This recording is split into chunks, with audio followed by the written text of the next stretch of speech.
जय श्री माता जी। सभी कैसे हैं? सब बढ़िया। श्री माता जी की अनंत कृपा आप सभी पर ऐसे ही बनी रहे। तो हम आज बताने जा रहे हैं, आज का है पांचवा दिवस, पांचवा दिन है। तो हम विशुद्धि चक्र पर बात करने वाले हैं और थोड़ा बहुत हंस चक्र के बारे में भी जानेंगे। तो हम विशुद्ध चक्र की शुरुआत करते हैं। विशुद्ध चक्र पर देवता है श्री राधा कृष्ण जी और उनकी पंखुड़ियाँ जो है 16। इससे हम बोलते हैं कि 16,000 उनकी पत्नियाँ थी। वो तो 16,000 पत्नियाँ नहीं, बल्कि वो उनकी शक्तियाँ थी। क्योंकि उस टाइम कोई भी आत्म साक्षात्कारी व्यक्ति ऐसा नहीं था जिस श्री माता जी ने हमें आत्म साक्षात्कार दिया। इसलिए उन्होंने अपनी 16,000 शक्तियों को जगत में विस्तार किया और उनके साथ शादी की। तो अभी हम बात कर रहे हैं विश्व चक्र पर। तो विश्व चक्र की जो बाधा है, हम जैसे पकड़ है, तो पकड़ कैसे आती है? जैसे हम किसी साम्युक्ता में नहीं जाते, सेंटर पर नहीं जाते, तभी हमारा विश्व चक्र पकड़ता है। या किसी हम प्रभुत्व जमाने की कोशिश करते हैं या किसी को दबाने की कोशिश करते हैं, तभी हमारा विश्व चक्र पकड़ता है। हम किससे बात करने में या बहुत की जो कारण है विश्व चक्र पर बात करने में, उसकी वजह से हमारा विश्व चक्र बिगड़ जाता है। अभी आते हैं हम लय विश्व चक्र पर, सॉरी, विश्व चक्र भी प्रार्थना हम बता देते हैं। श्री माता जी कहना है, परम पूजनीय श्री माता जी कृपा कर, परम पूजनीय श्री माता जी कृपा करके मेरे विश्व चक्र पर विराजमान हुई, मुझे विराट का अंग प्रत्यंग बनाइए, संपूर्णता का विभाज्य घटक बनाइए। श्री माता जी मुझे साक्षी स्वरूप बना दीजिए। इसे आपको करना है। और इसकी ट्रीटमेंट है कि आप विश्व चक्र पर आजवाइन की आप धुनी ले सकते हैं। जैसे आपको सर्दी खांसी हो जाती है तब आप आजवाइन की धुनी ले सकते हैं। और अगर आप वो नहीं हुई है ऐसे, तो आप विश्व चक्र पर जो घी और जो मक्खन होता है उससे भी आप मिक्स करके नहीं लगाना। जैसे आप घी, अगर आपके पास घी हो तो घी से आप लगा सकते हो, यहाँ पर मालिश कर सकते हो।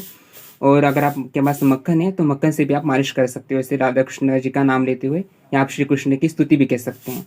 तो हम अब बात करते हैं लेप विशुद्धि की। लेप शुद्धि पर है श्री विष्णु माया, जो कि श्री कृष्ण जी की बहन है। तो हमारा जो नजरिया होता है देखने का, और जैसे हम किसी की स्त्री की ओर हम देखते हैं तो हम किसी भावना से देखते हैं। अगर हम गलत धारणा से देखते हैं तो हमारा लेप विशुद्धि चक्र बिगड़ जाता है। और हम अगर किसी गलत गुरु से हम ये मंत्र लेते हैं तभी हमारा विश्व चक्र पकड़ जाता है। या खुद को दोषी हम समझते हैं तभी हमारा विश्व चक्र पकड़ जाता है। लेप शुद्धि, तो लेप शुद्धि के लिए अगर हम किसी गुरु का मंत्र लेते हैं तो हमें लेप शुद्धि के लिए सर्व मंत्र सिद्धि साक्षात का मंत्र लेना है।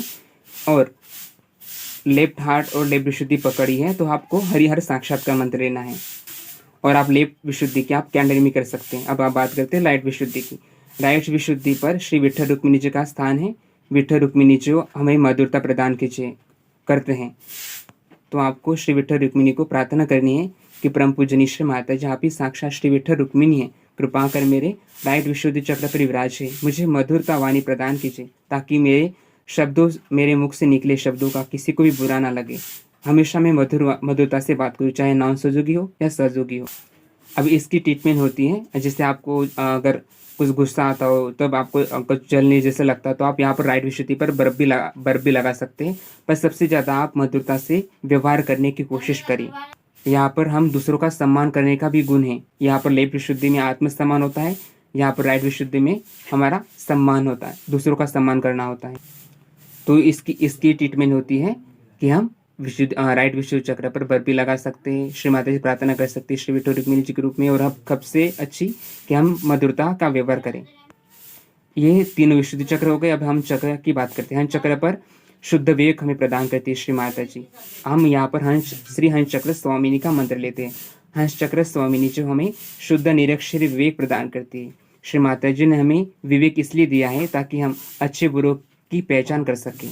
इसलिए हम शुद्ध विवेक मांगते हैं। कभी किसी चीज़ में हम ज़्यादा उलझते हैं तो क्या होता है, हमारा हंस चक्र जो है विचलित हो जाता है। या आंखों से भी हमारा कभी कभी हंस चक्र, जब भी हम कुछ दूषित देखते हैं तभी हमारा हंस चक्र पकड़ जाता है। तो इसके लिए हम श्री माता ने बताया है कि आप घी कपूर डेली रात को या सुबह आप जब भी फ्री हो जाते हैं 1-2 घंटे के लिए, तब आप हंस चक्र दोनों दो बूंद नाक में डाला करिए।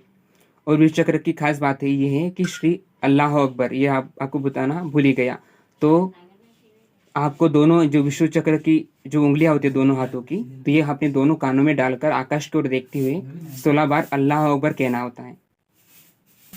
और जब आप अल्लाह अकबर कहेंगे तो पूरी आवाज ऐसे थोड़ी गले से निकलनी चाहिए। अभी चिल्लाकर भी नहीं करना है और थोड़ा धीमे धीमे भी नहीं कहना है, बस मीडियम आवाज़ में आपको कहना है, ताकि आवाज़ आपकी विशुद्धि चक्र मतलब हो गया गले से निकले।